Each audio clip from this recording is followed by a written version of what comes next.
computer audio. Let's start some video. That's the correct one. Audio. So then speakers are there.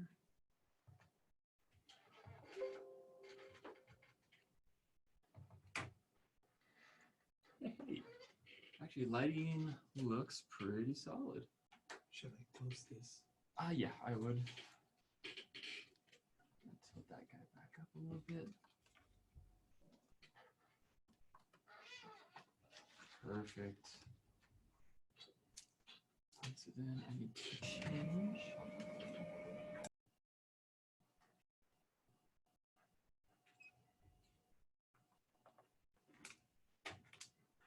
Okay, so this one needs to be renamed for Aziz.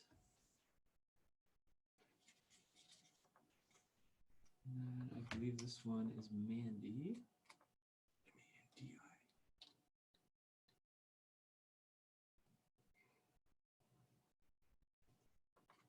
Okay.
Okay, can you guys hear me now?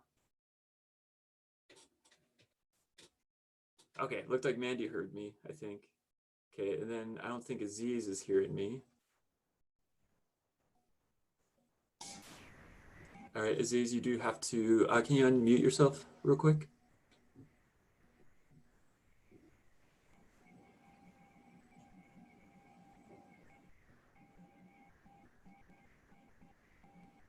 And then Mandi, can you try talking real quick for me?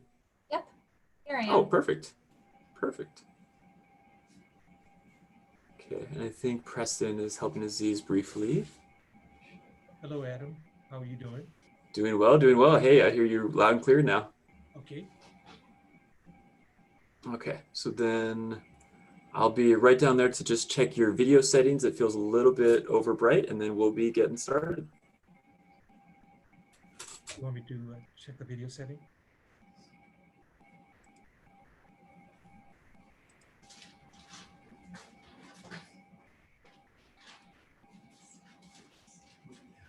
We are having a little bit of trouble seeing the screen. And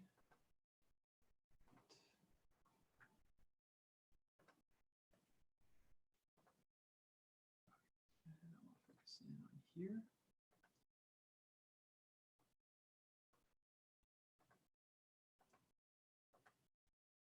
There we go. That looks a lot more normal. And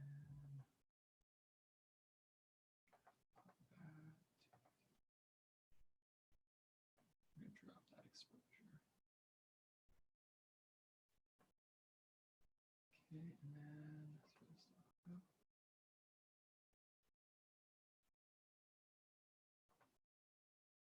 Hey, that was a lot cleaner. Should we screen share now? Yeah, activate the screen share, select the PowerPoint, and we are good to start. Okay. And then, do you want me to run through introductions, or do you want to handle that part? I can start.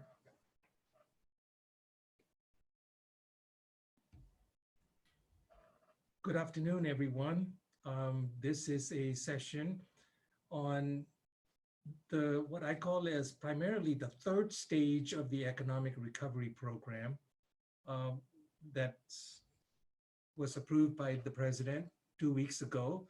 The third stage is the PPP program, otherwise known as payment for covering your expenses and your personnel cost. The EIDL, which is referred to as the Economic Injury Disaster Loan Program, that was part of the stage 2 and rolled into PPP. There is a significant factor that applies to unemployment, and we'll walk you through it. I'm Aziz Makhani. Welcome aboard today. Hopefully you will learn, and hopefully you will stay engaged today. Please, I welcome you to ask questions. Supporting me today is Mandi Denning, owner-operator of Healing Hands Massage Clinic. The reason I brought her in is to get you all that are in the audience a perspective from an owner's standpoint. She has gone through the EIDL, she's gone through the PPP, and she's also gone through the unemployment processes at this point. So I thought it would be really beneficial for you all to get that. With that said, Mandi, if you want to say hello. Hey everyone, thanks for joining us today. Nice. Let me walk you through a few slides, and I say few slides because I have 38 slides, and I really don't intend to go through all 38. We want to dedicate plenty of time for Q&A. That's where I believe you will get the most benefit. And we will certainly share the slides with an email, so you'll be able to see the slides. And the slide contains primarily the PPP presentation. And the reason I'm really focusing on the PPP is because that's where I believe your focus is right now. So if I'm wrong, by all means, please say that in the chat box and let us know. So PPP, as I mentioned, is part of stage 3. It's a significant part of the $2.3 trillion that the president passed, out of which $349 billion is dedicated to this program. And we'll go through those, the details. But what I want to tell you about, a little bit about, is the SBA. Traditionally, we hear of SBA loans. Traditionally, SBA does not loan money. It actually guarantees money, and financial institutions, banks primarily, that work with the SBA, underwrites the funds. The SBA simply guarantees the program. And so it guarantees up to 80% generally. And that's on a steady state, normal time period. In the economic injury times, such as we are going through, the EIDL program, which is the stage 2, you get the loan directly from the SBA. The PPP program, you go through the lending agencies. And so just a distinction, the EIDL program, which was a stage 2 that was passed in mid-March, is done directly through SBA, and PPP program is through the lending agencies. So I hope that's as clear as mud. I know that some of you have already gone through the PPP program or tried to, and the banks are simply catching up. Like any federal programs, please bear with them while they work through all the kinks. The banks are struggling to try to keep up with the number of applications they're getting. This is really unprecedented time. Everyone will receive your share of the money that you're owed. So I wouldn't worry as much. I know everyone is scrambling to try to get it as quickly as possible, but bear with them, work with them. Whichever your banks are, you're going to have to work with them to get the application in. So the question that we get asked is, am I eligible?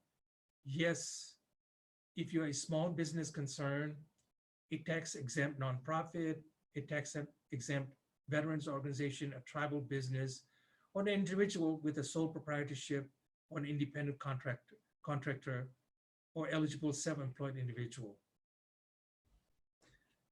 The program is good for all of those concerns that are listed there. By the way, IRC is Internal Revenue Code on the second bullet that you see. A couple of people in the chat have said that they're concerned that their business isn't eligible for a PPP loan because they don't have employees. But your point that you just said is that as a sole proprietor, as an independent contractor, self-employed, you are able to get a PPP loan. Very good. Thank you, Mandi. That's exactly why we brought you in, so that you could be supporting me with this. Yes. And we'll go through what you would put into the formula. There's a formula on how much you turn in the application, and we'll go through all that. But just bear with us. There's a slide that talks about the formula that the SBA has. And so this is the eligibility slide. The next slide is, could I be ineligible? I hope none of you are in activity illegal. I hope you haven't employed anyone that's or you've been incarcerated, or anyone that's may have some SBA loans that they have defaulted in the past. So my message to you is the federal government is here really wanting to get the economy rolling, and the groups and organizations that are not eligible is fairly small. I hope that you will all be able to participate in the program. So how does maximum loan amount figured? So it's up to $10 million. First thing you want to do is you want to tally up the payroll cost for the last 12 months for employees whose principal place of residence is United States. Now, this is a really interesting point. You say, okay, well, my business is really a seasonal business. How do I do that? There is a formula for that separately. And there's also, some people have asked the question, well, my business really ramped up last couple of months. And so, taking the entire 12 months, it'll be skewed toward the lower months. Well, that's just, those are the breaks. Unfortunately, this is the formula that is most reasonable that the government has come up with. All that said, though, things are still somewhat dynamic, somewhat changing. So what I would say is work with your banks and then work out a formula that they would consider. There's still some interpretation, but this is the latest, and this is what's firm as far as we have available as of this morning. So Aziz, do you want to maybe talk to what people would count as their payroll costs if they are self-employed and sole proprietors? Yes. If you're a sole proprietor, meaning in this case, what I mean is if you don't have any employee, the way you would look at is your earnings that you put down in your income tax, your earnings out of the business. You would take that 12 months divided by 12 and then multiplied by 2.5, which is step 4 on this screen.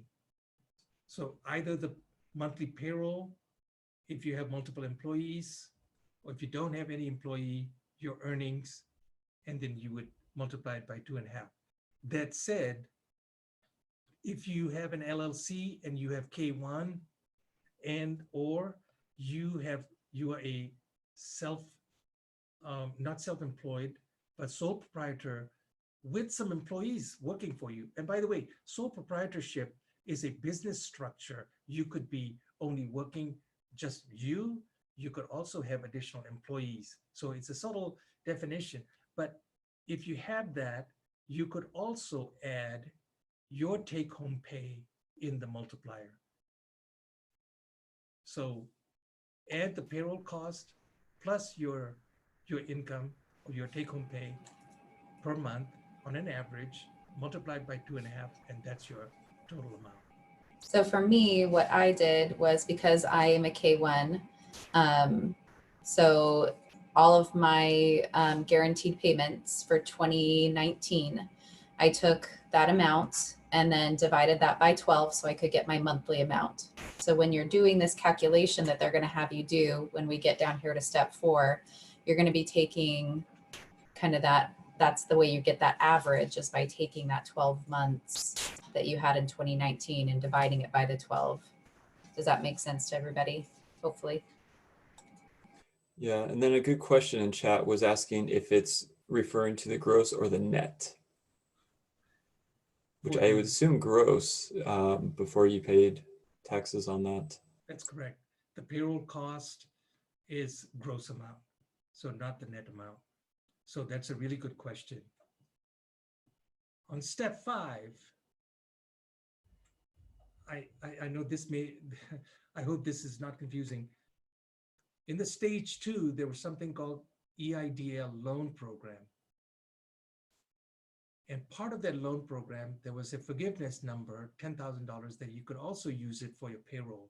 If you had gone down that road before the stage 3 happened, before the PPP program came along, then the $10,000 that you received from this EIDL program would then be deducted that would out of your forgiveness, which we'll talk about later.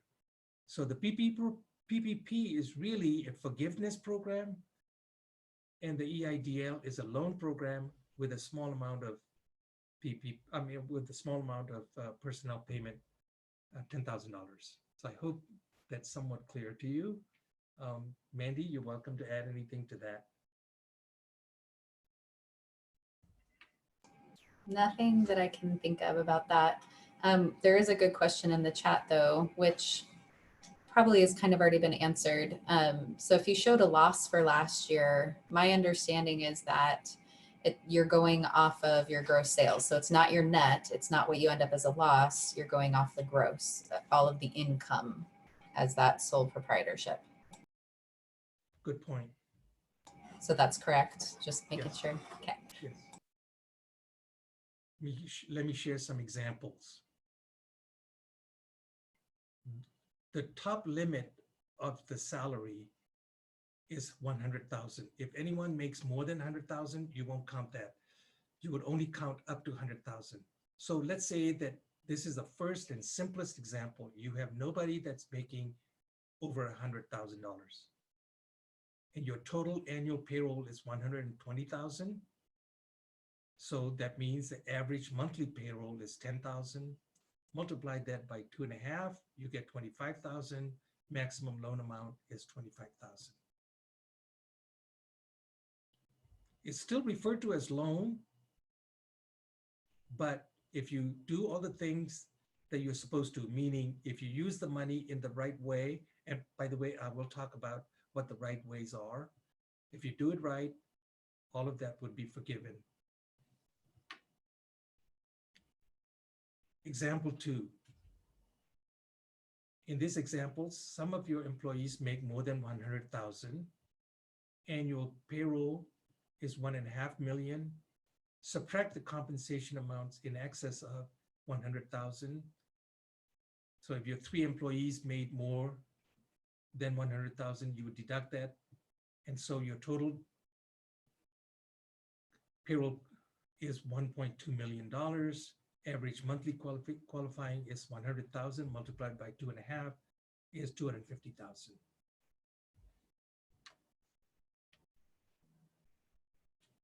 Again, this is an example where you had no employees making 100,000, but you took the loan from stage 2 and you got that $10,000. Your annual payroll is 120,000. Average monthly payroll is 100,000 multiplied by, 10,000 multiplied by 2.5, 25,000. Add the EIN loan, 10,000, maximum loan amount is 35,000. So out of that, you got 35,000.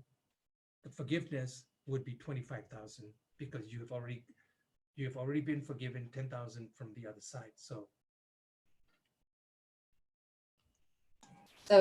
in that example, Aziz, the 35,000 is the loan amount. You're saying up to 25,000 can be forgiven of that. So you still would end up with a loan of $10,000.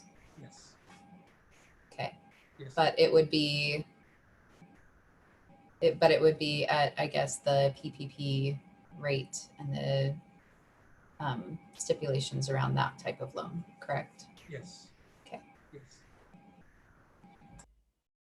So in a technical sense, because you got the 10,000 free over there already, so basically you're saying you would put the 10,000 and you almost consider it like you would pay it back here, and so the 25,000 would then be the amount that that you would be forgiven. Do you mean the 10,000 like grant money that they are putting out on the same website as the EIDL loan? Yes. That's the 10,000 you're talking about. Okay. Yes, yes, yes. So the reason this is done is to avoid double dipping. So you don't get the $10,000 grant from the EIDL, and you also get the $10,000 from the PPP. Example number 4, you have some employees over 100,000, and then you can walk through this and you can see where that leads to, because anything over $100,000 is not included. It's only included up to 100,000 in the total payroll, and so that's how the maximum is computed.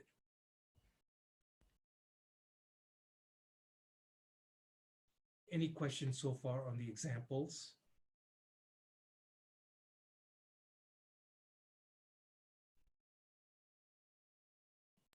Okay. The question is, so are you paying back 10K?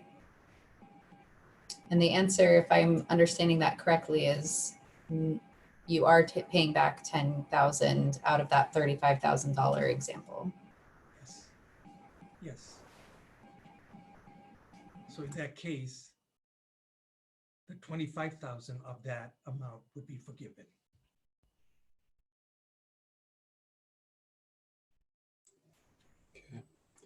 And then a question for you, Aziz, and this might be later in your presentation. Are you going to be talking about furloughed employees and how that plays out?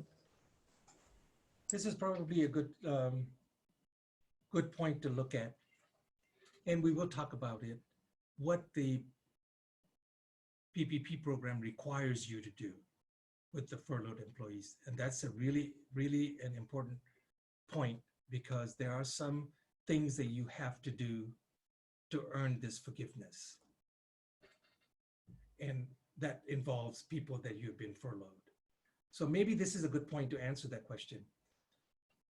If you're furloughed the people and you're basing your payroll amount on their pay, because that's what you have paid them, and because you're now receiving that amount,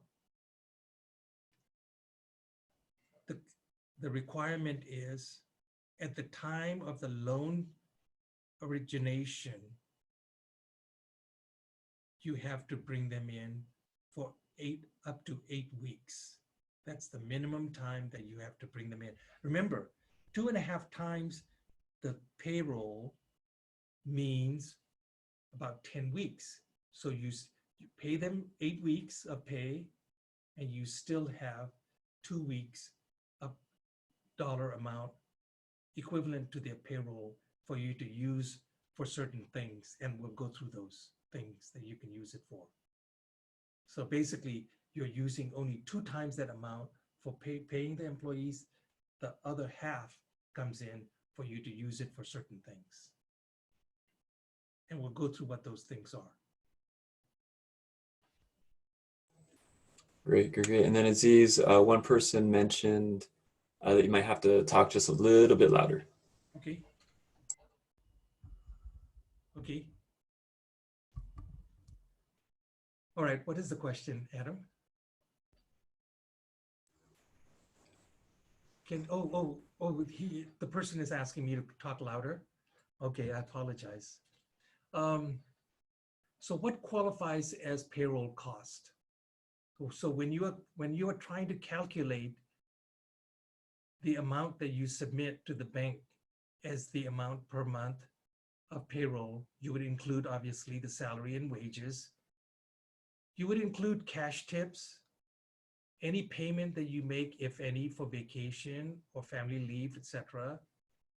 If you have paid them any amount for separation or dismissal, that would also be added. Payment for the employee benefits, such as group healthcare, that would also be added. If you paid or matched anything such as Social Security or payment of state or local taxes assessed, if any, on compensation of employees. And lastly, for the independent contractor or sole proprietor, wage, commission, income, or net earnings for self-employment or similar compensation. So it's really a broad category. It's really made for you so that you can recover from this situation rapidly when the situation comes back to normal.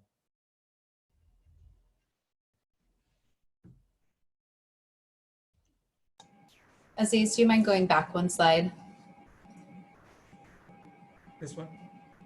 Oh, I think we did have someone who wanted that. Are these the steps you're talking about, Penny? If so, these are the steps that you would go through, and this is going to be available. The recorded webinar is going to be available afterwards, so you guys will be able to review it too if you missed something. But I wanted to point out for those that had questions about maybe for your employees, as far as like, what do you count for wages? So this is important to recognize that it's salaries, wages, commissions, cash tips, or the equivalent, right? So in your payroll records, like for my business, our massage therapists, they receive tips. that is something that goes directly to them. I mean, it goes through the business, but it goes directly to them. So that is part of their pay, and it is part of what is included in that calculation. So if you do have employees using those 941s, those 941s are going to show you all of those compensations that they've received to help you with those numbers. Your payroll summaries should also have the same information as to make it easier for you to make that average for what the month is. Because remember, it is an average.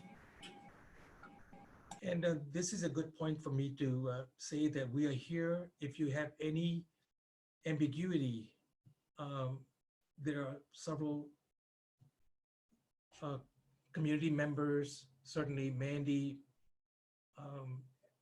and I would be happy to review your numbers and look at it and tell you whether this looks right. But the best place to start really is your banker.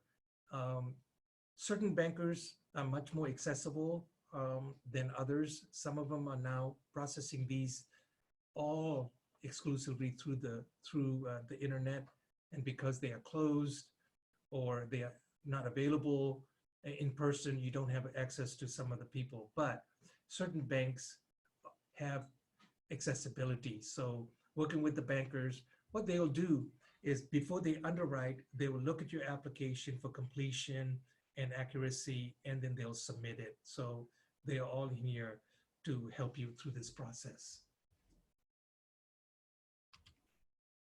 Anything excluded? Sorry, we did have someone asking about health insurance premiums. So on that last slide, that's what it's talking about when it's talking about those group healthcare coverage. So those insurance premiums are part of what makes up that compensation. Yes. Good point. There's also the question about like SEP IRAs. So as far as retirement or anything like that, Retirement, sorry, anything that you are contributing to retirement, you as the business owner is contributing to the retirement, that's also included in the calculation. And that's the 1, 2, 3, 4, 5th bullet, where it talks about the premiums and retirement right here. It's also included. Good question.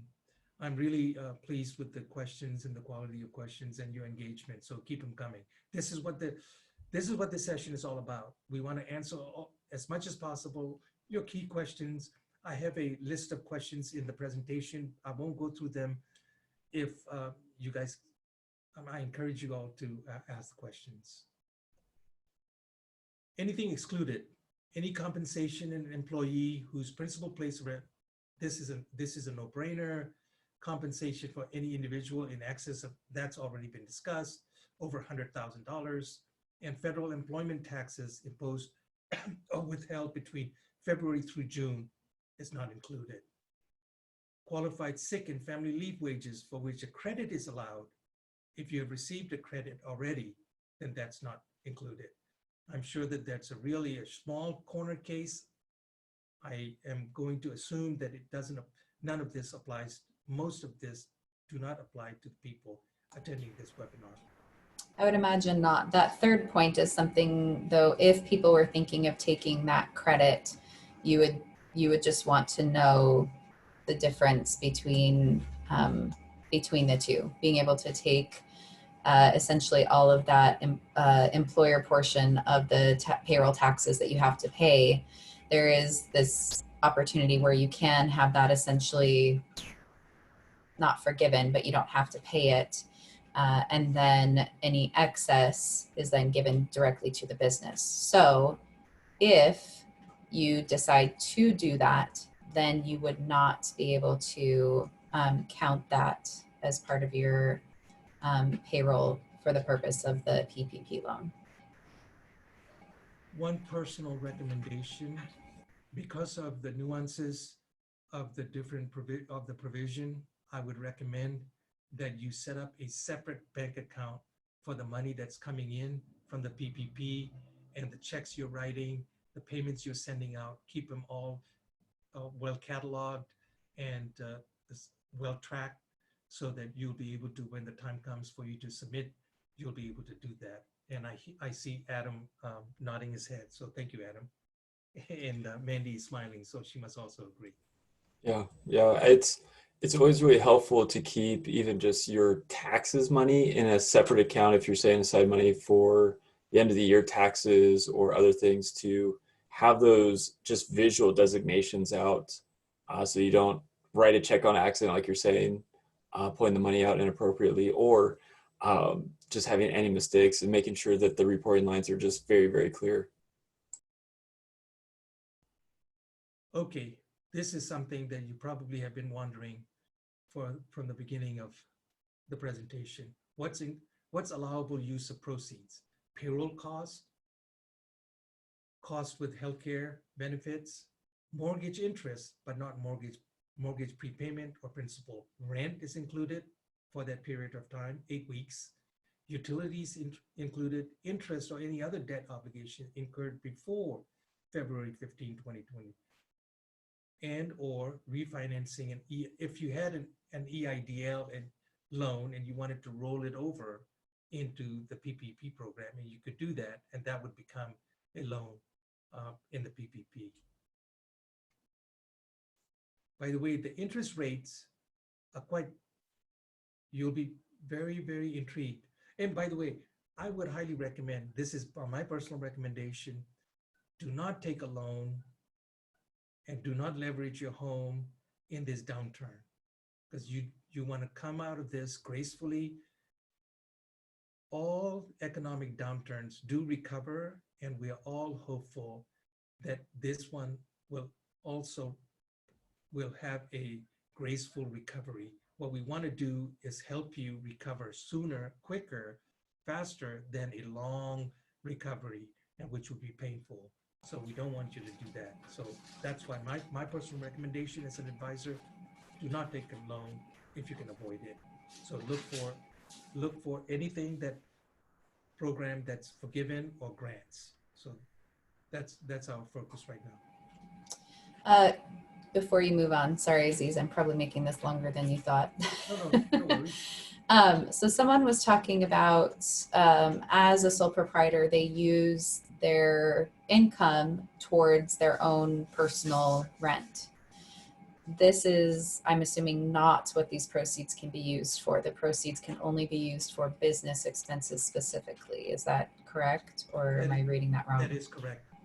That is correct. Now, if you're a home-based business and you have successfully, I say successfully, reported to the IRS what percentage of your home you are currently using and you have been using, I would say that only the interest on that portion of it would be applied here. For example, if you live in a, let's say, 2,500 square foot home, and you have reported to the IRS 500 square foot of your home is used for your business, that proportionate amount of interest only would apply here.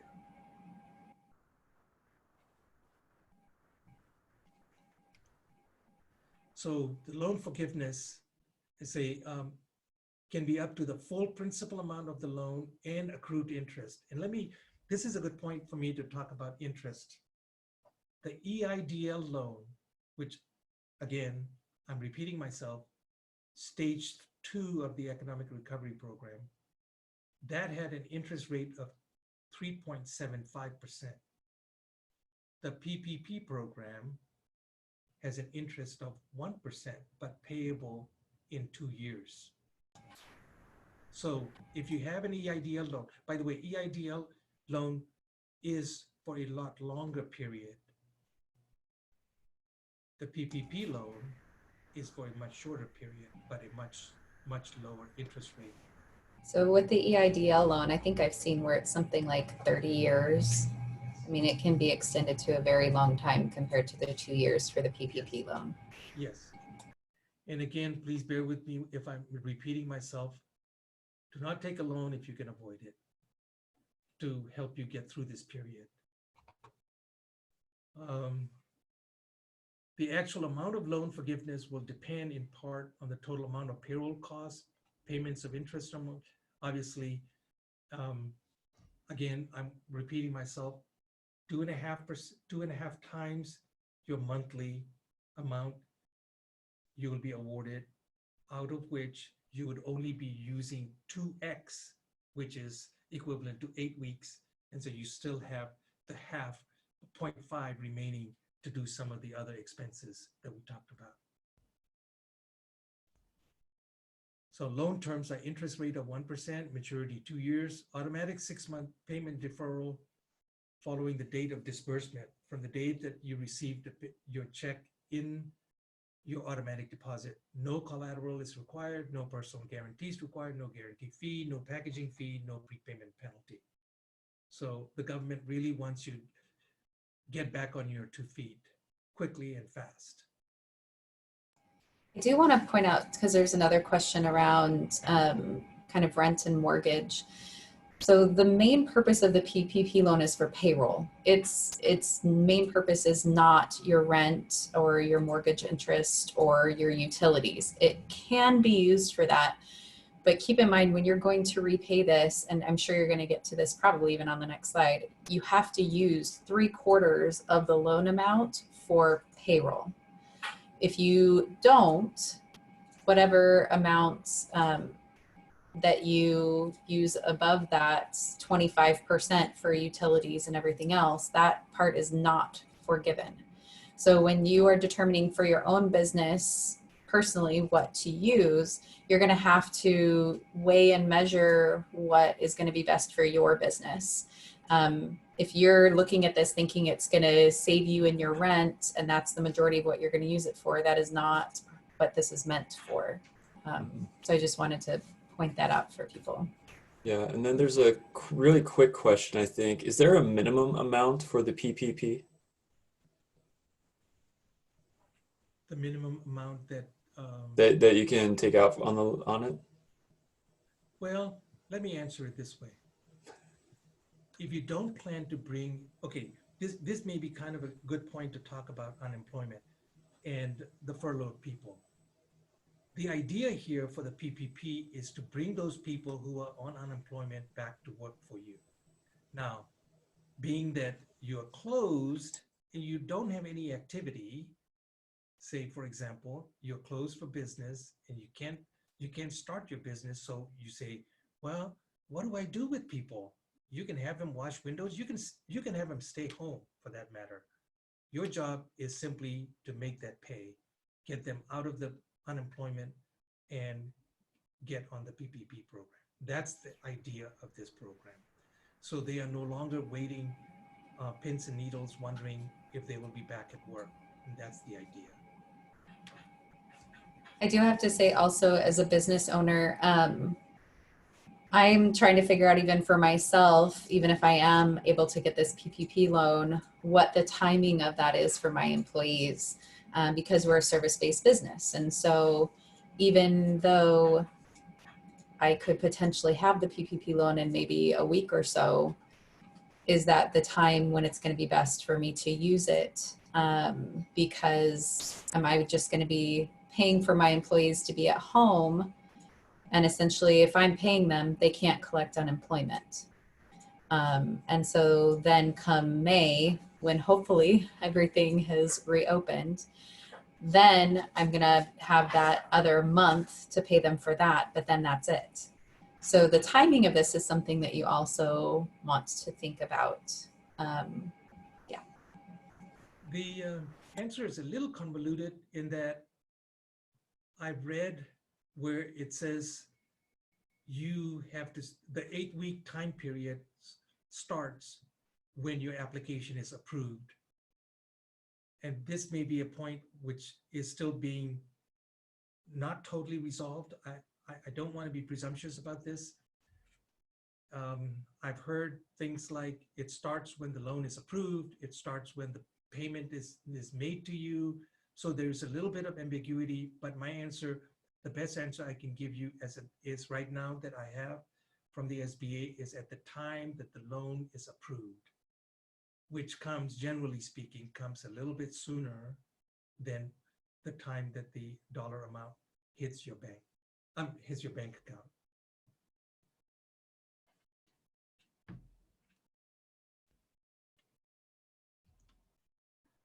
What do lenders have to do in terms of loan underwriting? Remember, when you're working with the banker and you take your numbers, you take your tax documents and all of these payroll documents, and then they say, okay, what do you have to do?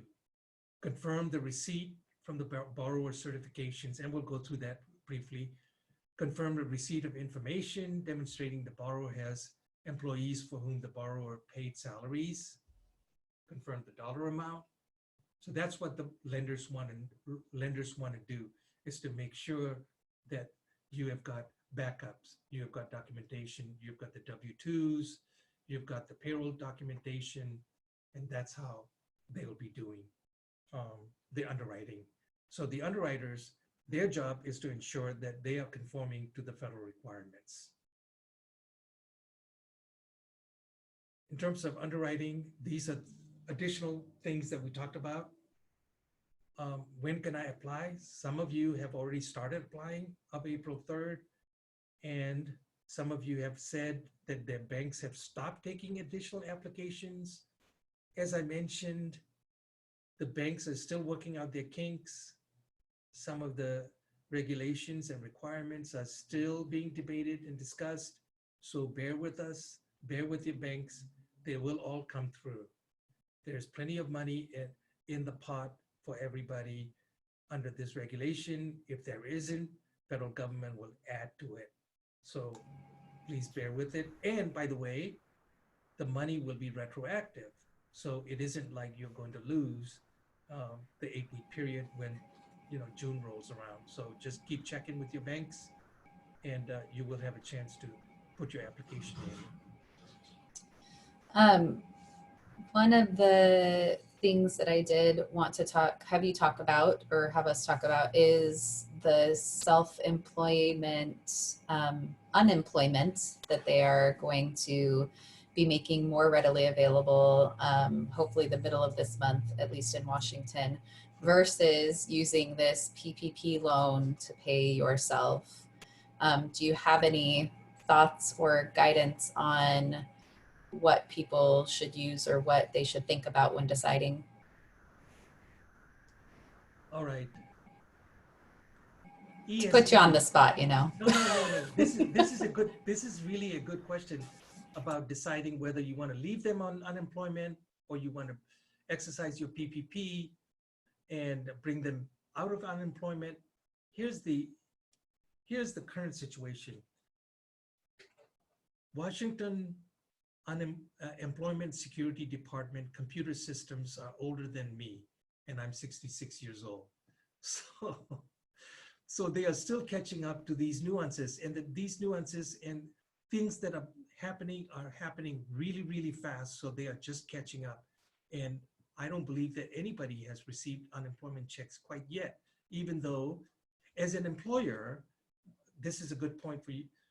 As an employer, it's incumbent upon you when ESD reaches you to confirm if these are legitimate employees. You must and you should go ahead and confirm that right away. So at least they are in the queue. As soon as the ESD starts to process those things, the application or the payments, your employees will be able to get the money. Now, there's also ESD is adjusting to the following things. One, out of this stage 3 program that I talk about, which is also referred to as the CARES program, the federal government will be issuing $600 a week, $600 per month, per week to each person unemployed, in addition to the unemployment that Washington State will pay. So ESD computer systems are adjusting to that. They are not caught up to it, and that payment will be retroactive. So if anybody is receiving unemployment or will be due unemployment, they will receive $600 on top of their unemployment money.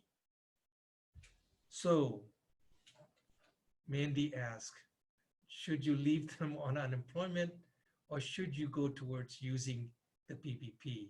That's a very good and very trick question.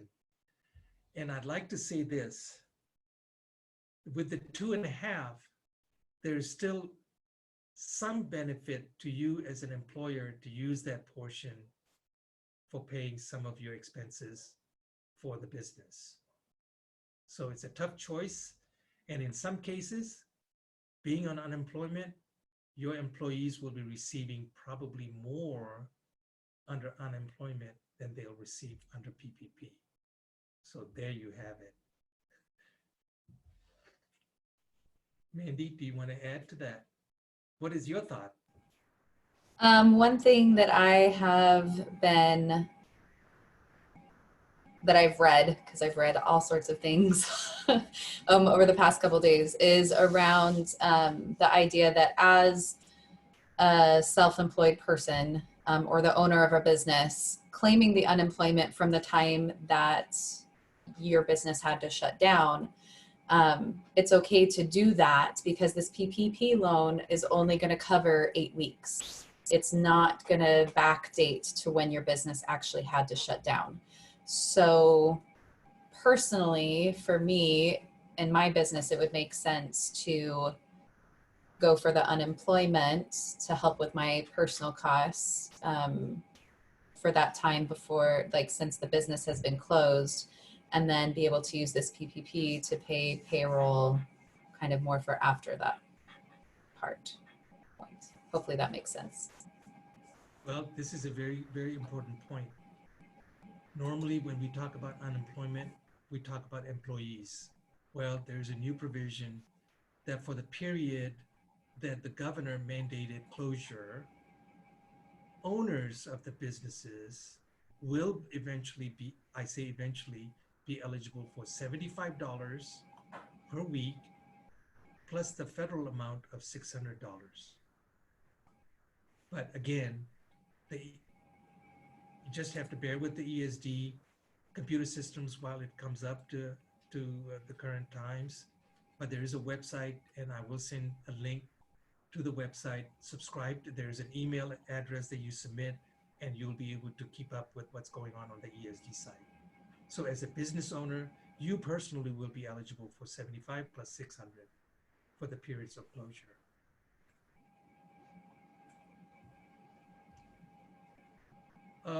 How do I apply? It depends on the lender. Some of the local banks are online only. Some of them are paper application or a hybrid, paper plus online application. Washington Trust is, we have names and phone numbers of contacts that of the local banks that have been traditionally working with the SBA. So I will share those with you following the presentation and with an email. I do want to point out, because I've seen a couple of comments in the chat, as far as using unemployment, going for unemployment and then using PPP for rent and insurance. Remember, the point of PPP, for it to be forgiven, is you have to use it for payroll. So if you just use pretty much 100% of that loan and use that for rent and utilities, then that portion isn't going to be able to be forgiven, and you're going to end up paying on that loan. Yes, that is correct. If you justified the program with the payroll amount and all the formula, and you did not bring them back, and you used 100% of that money, then you would owe the 75. It will be discounted. What's forgiven will be discounted. The documentation, we kind of briefly touched on it, and this is a long list of documentation that they'll ask for. The way that the banks currently are doing is they just want you to fill out the original application, and at the next stage, they're asking for additional documentation.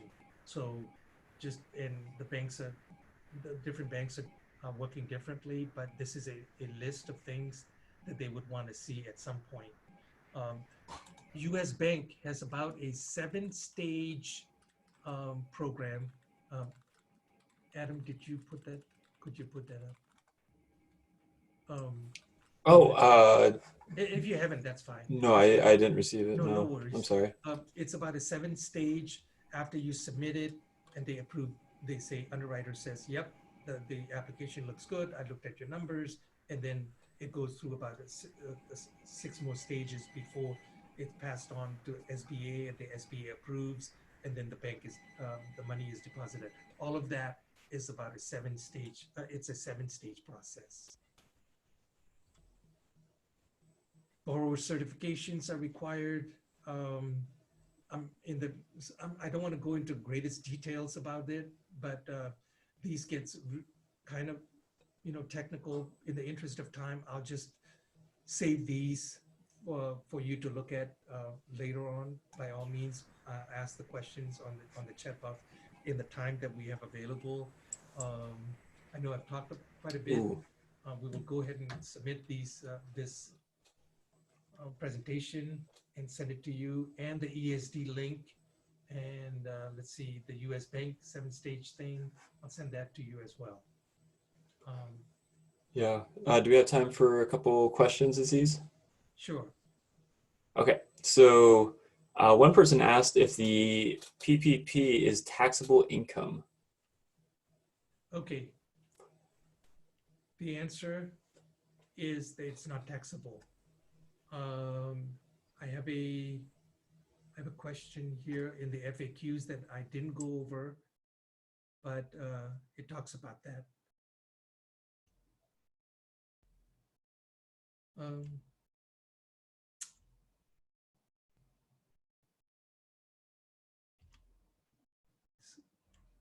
There's a question about the taxability, or excuse me, is it taxable or not? I can't. Apologize. I can't come back with an answer for you. But it's in the Yeah. package. And then what is the interest rate for the loan, and is none of it unforgivable? Like, is there any portion, like the way I read that is there a string attached? 1% is the interest rate, but it's forgiven. The interest is also deferred. Let's see. So the interest is deferred or the principal is deferred for 6 months, but the interest is not. So you would still need to be paying interest in that time frame that you're still working on getting it to be forgiven. Fair enough. It's been a tiring long 2 weeks trying to keep up with all the nuances. So thank you very much. Lots of information. It's a lot but these are all good questions, great questions.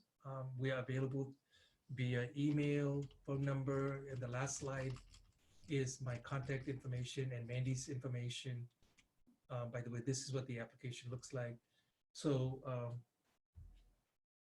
the point here that I want to make is you're not alone. Mandi and I are not the only 2 people, bankers, community members. And this is a good point to ask you. If attendees among you want to volunteer and want to share your experience of going through the program that we can learn from, that other business owners can learn from, please let us know. Please keep in touch. We are all learning, and we're all ramping up as quickly as we can to help you all. So just to address some people that have questions about, like, okay, what am I going to have to provide to show how things were spent? That part isn't actually all figured out yet. The federal government through these programs is trying desperately just to get money to people, and they are kind of trying to make things up a little bit as well as they can as they go along, because they want us as businesses to be able to be okay, and they want the American people to be able to be okay. And so I know what people have a lot of questions, I think, around, like, well, how am I going to have to show this, or what documents? And the banks don't know yet. It is going to go through the banks. So you're going to have to provide that documentation to your bank to be able to then have them pass it on to the SBA for that portion to be forgiven. But it isn't determined yet. in the meantime, I would highly recommend keeping good record. Pay them over the table rather than under the table. If you've been operating that way, sorry if I'm not trying to accuse anyone, but businesses do get a little lax sometimes, and we want you to stay on top of things. And I do want to say, so someone was asking about people besides just us. I do want to point out, so Aziz, the little watermark at the bottom, the American Small Business Development Center is what that stands for. And so in each state, they have their own branches of the small business development centers. And their whole entire purpose is to be able to help businesses for free. That's part of what tax money goes to pay for, are these services. So Google, you know, the nearest small business development center near me, if you aren't here in Moscow and Pullman, and absolutely connect with those resources that are there. They're invaluable, especially when you can use them as a small business for free. Thank you, Mandi, for saying that. And I know Mandi has utilized SBDC. Our range of services span from, I have a wild idea, should I start my business, all the way from there to getting your business registered and, you know, looking at your marketing plan and looking at your digital marketing processes and platforms, to all the way to I'm ready to sell my business and ride into the sunset. So it ranges all the way from, you know, crazy idea to selling my business. So that's what we are here for. And if we can't do it now, then we don't belong in that role. This is a time we got to step up, and we are stepping up. And I want to add, I mean, there are some invaluable business community members have stepped up. There's also a website. Oh, by the way, I should mention paluseinfo.com is a good website to go to post, you know, products and information about your business, if you have extended your business, and of course, utilize the chamber to let people know, reach out to your people, and use your social media to let them know about where you are, what your business is doing, what your operating hours are, if you're extending, if you're, you know, pivoting your business to add additional resources or products. Some people can do that. You know, for example, a hairstylist send my wife an email saying she's now selling kits for coloring your hair at home. So, I mean, she's being very entrepreneurial. So that's commendable. And maybe Mandi can do the same. You know, you could send massage oil or something, you know, do it yourself massage or something. Yeah, self-massage tools, since we can't be there. Well, again, thank you very much. Any last words, Mandi, Adam? I was just going to say thank you to Adam for hosting this. So Pullman Marketing, give them a little bit of a plug here, since they are a local business here in Moscow and Pullman. And during this time when you're probably thinking about how you can get more people to know your business, utilize people that help with these sorts of things, right? Remember the small businesses that step up during these times. Yeah. Adam, talk about a little bit about the webinars that are coming up. Sorry, I didn't mention that earlier. No, you're all good. You're all good. We're here to help, and we're happy to help. Upcoming on this Thursday, we're going to be talking about the ergonomics of setting up your home offices, which everyone is now using their laptops probably a little bit more than they thought they would, but there's a lot of ways to stay safe with it. I've experienced a lot of bad form of ergonomics, and it had excruciating pain working from home. And so I'm hoping to help everyone avoid that as much as possible. And then next Tuesday, we'll also be having another webinar going through kind of what the market outlook is. Jeff and Bill Scavdahl down at Waddell and Reed are hosting it, and we'll be sending out more information about that here soon. We are just super excited to keep that rolling. And then we're still developing a few more webinars at the end of the month. We're hoping to look at doing home PC security. So now that you are working from home, making sure that you're following safe practices and that you're not putting your business or your organizations at risk. along with some more marketing assistance and how to engage with your audiences. And so for all of that, to stay up on it, go to pullmanmarketing.com/webinars. That's where we're keeping everyone up to date for these. There's an important question. I know we're supposed to wind down and close this webinar, but Cornelia asked that her bank is no longer handling these applications. Where should I go? I can mention 4 banks that comes to mind: Banner Bank, U.S. Bank, Zions Bank, Wells Fargo, let's see, Washington Trust. They are all taking applications. I believe Wells Fargo said that they've been inundated, so Wells Fargo may not be taking applications, but most of those banks require you to set up an account, and that's easy to do. So because they need to do a direct deposit, so there are a lot of banks. So if your bank is no longer not taking applications either, they'll come through, they'll get their work sorted out, and they will take applications, or you may have to go to another bank to get it all. So that's the best answer I can give you. And be patient with them because they are working through their current customers first, which makes sense. So be patient with them. Everyone's getting through this together. Yeah, most of the people that I've talked to are working anywhere from 12 to 14 hours a day, even through the weekends, to process everything and to get the businesses up and going. Penny asked, how can we review this whole video again? We will be posting it at pullmanmarketing.com/webinars. You will also receive an email once the videos are available. Zoom does everything for us, but they take a little bit of time to process. So we'll be sending that out as soon as possible. And so, yeah, I think we are good to close out. Thank you everyone for coming. And then Aziz, it's just the leave or close meeting button in that bottom right corner, I think.